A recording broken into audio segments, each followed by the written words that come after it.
ரிஷபராசிக்காரர்களுக்கு ராசியிலே சுக்கிரன். இந்த சுக்கிர பகவான் அப்படின்னா, சுக்கிரமூர்த்தி சுபமிக ஈவாய் வக்கிரமின்றி வரமிகத் தருள்வாய். வெள்ளிச் சுக்கிர வித்தக வேந்தே அள்ளிக் கொடுப்பாய் அடியார் கருளே. இந்த சுக்கிரன் நம்மள இன்ஃப்ளூயன்ஸ் பண்ணா மட்டும் தான், நீங்க வந்து ஒரு நல்ல ஒரு பேச்சாளர், ஒரு இசைக்கலைஞர், ஒரு ஆர்டிஸ்ட்டா இருக்க முடியும். வெள்ளிச் சுக்கிர பாருங்க வெள்ளி கலர் ட்ரெஸ் போட்டிருக்கேன். வெள்ளிச் சுக்கிர வித்தக வேந்தே சுக்கிரன பத்தி பெருமை இன்னைக்கு ஃபுல்லா சொல்லலாம். அந்த சுக்கிரன் இருப்பதால் தான் மனிதர்களுக்கு ரசனை என்பது வருகிறது. ரிஷபராசிக்காரர்களுக்கு மீடியா துறையில் இருப்பவர்களுக்கெல்லாம் டாப்ல இருப்பீங்க. டாப்ல இருப்பீங்க.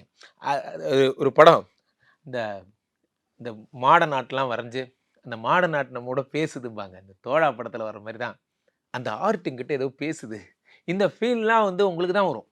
உங்க கூட மட்டும் தான் ஓவியங்கள்லாம் பேசும். ஸோ இந்த கலைஞர்கள், இசைக்கலைஞர்களா இருந்தாலும் சரி, ஓவியக் கலைஞர்களா இருந்தாலும் சரி, யாரெல்லாம் ஆர்டிஸ்ட்டோ அவர்களுக்கெல்லாம் பொற்காலம். புது புது கால் ஷீட் கிடைக்க போது. புதுசு புதுசா சான்ஸஸ் கிடைக்க போது. எல்லாமே நடக்க போகுது. சுக்கிரன் ராசியில் அமர்ந்து 7ஐ பார்க்கிறான். ஃபாரின் போற யோகங்கள் வருகிறது.